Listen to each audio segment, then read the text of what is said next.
میں ایک اور سوال کا بھی جواب دے دوں. یہ ابھی آ بھی گیا اور دوستوں نے بھی پوچھا تھا.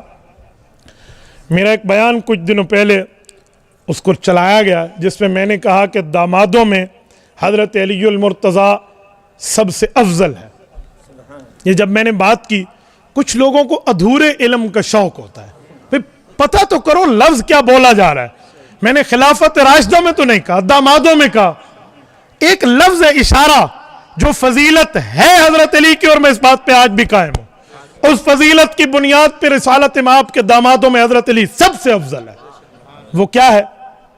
رسول اللہ صلی اللہ علیہ وسلم کی 4 بیٹیاں ہیں, لیکن اولاد رسول اللہ کی چلی ہے تو حضرت فاطمہ حضرت علی سے چلی ہے. باقی رسول اللہ کی بیٹیاں محترم, مکرم, معمبر, طیب و طاہر, باسعادت, ان کی جوتی کے نیچے آنے والی خاک ہماری آنکھ کا سرما. لیکن حضور کی جو نسل چلی ہے, نسل محمدی, حضرت فاطمہ اور حضرت علی کی وجہ سے ہے. اس جزئی فضیلت کے اعتبار سے حضرت علی المرتضیٰ رضی اللہ عنہ دامادوں میں افضل ہے. کچھ لوگ کہتے ہیں جو حضرت عثمان غنی کا آپ نے انکار کیا, وہ کون سا بے ایمان ہوگا جو حضرت عثمان غنی رضی اللہ عنہ پہ بات کر لے.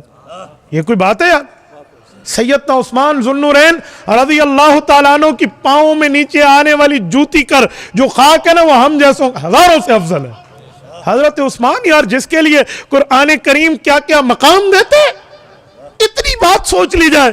لیکن مسئلہ کیا کریں, ناسبیت اندر گھسی ہوئی ہے. سیدنا علی المرتضیٰ رضی اللہ تعالیٰ عنہ کا مقام اور مرتبہ آنکھوں سے اوجھل ہوتے اور باتیں کرنا شروع کر دیتے.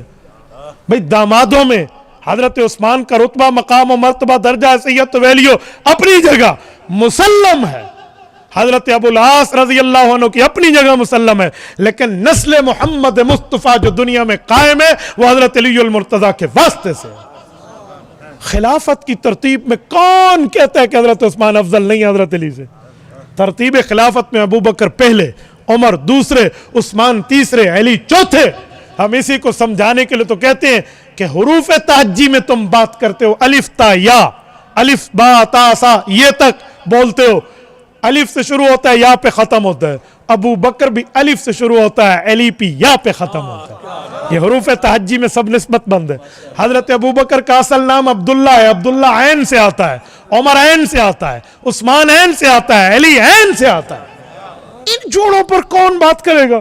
حضرت عثمان کی عظمت کو 4 چاند اور سلام عقیدت, لیکن نسل محمد مصطفیٰ حضرت فاطمہ سے چلی ہے, کیونکہ حضرت فاطمہ کا لقب زہرا ہے. زہرا پھول کو کہتے ہیں اور پھول سے خوشبو بکھرتی ہے. ان سے نسل محمدی بکھری ہے دنیا میں, اس لیے دامادوں میں یہ افضل ہے. تو اس جزئی فضیلت جزاک اللہ, حضرت علی المرتضیٰ رضی اللہ تعالیٰ عنہ کی اتنی افضلیت ہے تو اس کو برداشت کر لیں. اسے علماء کی زبان میں فضیلت جزئی کہتے ہیں. رہی حضرت اما عائشہ رضی اللہ عنہ کی بات, بزرگوں نے بہت اچھا کیا مجھے یاد دلایا, میں اسی پر بھی ایک بات کر دوں. حضرت اما عائشہ والدہ ہیں, سیدہ فاطمہ الزہرا رضی اللہ تعالیٰ عنہ رسول اللہ کی بیٹی ہیں. اما فاطمہ کا اعزاز یہ ہے وہ کائنات میں تمام عورتوں کی جنت میں سردار ہے. لیکن اما فاطمہ کی اپنی اما حضرت خدیجہ ہے, حضرت عائشہ ہے.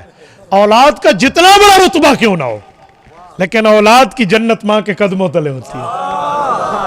حضرت امام حسن و امام حسین رضی اللہ عنہما جنتی نوجوانوں کے سردار ہیں, اس میں کوئی شک نہیں ہے. ہم حسینی, ہم یزیدی نہیں ہیں, لیکن امام حسن امام حسین کی اپنی جنت حضرت فاطمہ کے قدموں تلے. اسی طرح حضرت فاطمہ, حضرت رقیہ, ام کلثوم, حضرت زینب رضی اللہ عنہن پیغمبر کی بیٹیاں ہیں. حضرت خدیجہ, حضرت عائشہ سمیت باقی بیویاں ان کی مائیں ہیں. ان کی جنت کے رتبے اور سرداری اپنی جگہ, لیکن اپنی جنت ان کی ماؤں کے قدموں تلے. کون انکار کرتا ہے حضرت, کون انکار کرتا ہے؟ اما فاطمہ کا بہت بڑا رتبہ ہے. سیدہ فاطمہ الزہرا رضی اللہ تعالی عنہ حیا کی وہ پیکر ہیں. آپ ان جیسی بیٹیوں میں حیا کی پیکر پہ رشک کرتے ہمیں نظر آتا ہے. دنیا سلام کرتی ہے. رسالت مآب جن کی آمد پہ کھڑے ہو جائیں, کون ان کے رتبے کا انکار کرے؟ لیکن یہ بات طے ہے اگر بیوی خاوند کا ہاتھ پکڑ کے جنت جائے گی تو سیدہ فاطمہ الزہرا رضی اللہ عنہ کا بڑا رتبہ مقام و درجہ، لیکن حضرت علی کا ہاتھ پکڑ کے جنت جائیں گے، اما عائشہ نبی کا ہاتھ پکڑ کے جنت جائے گی۔ جزاکم اللہ چاچا جان۔ میں اس لیے کہتا ہوں گر فرق کے مراتب نہ کنی زندگی کی، رتبہ ہی ہوتا ہے اور رتبے کو بیان کرنے کا انداز ہے۔ تبھی میں نے دامادوں پر بات کی ہے، علم تھوڑا ہونے پر یہ جو نکھٹو ہماری کلاسوں سے بھاگ کے بعد میں خود کو محتمم اور مولوی کہتے پھرتے ہیں، جن کو اپنی کلاسوں میں استاد کہتے تو برکت واسطے پڑھانا ہے، ان جیسے بندے بات کرنے پر پوچھے تو ان کو تو ہماری ایک ہنسی کا جواب ہی کافی ہے۔ تبارك الذي نزل الفرقان على عبده ليكون للعالمين نذيرا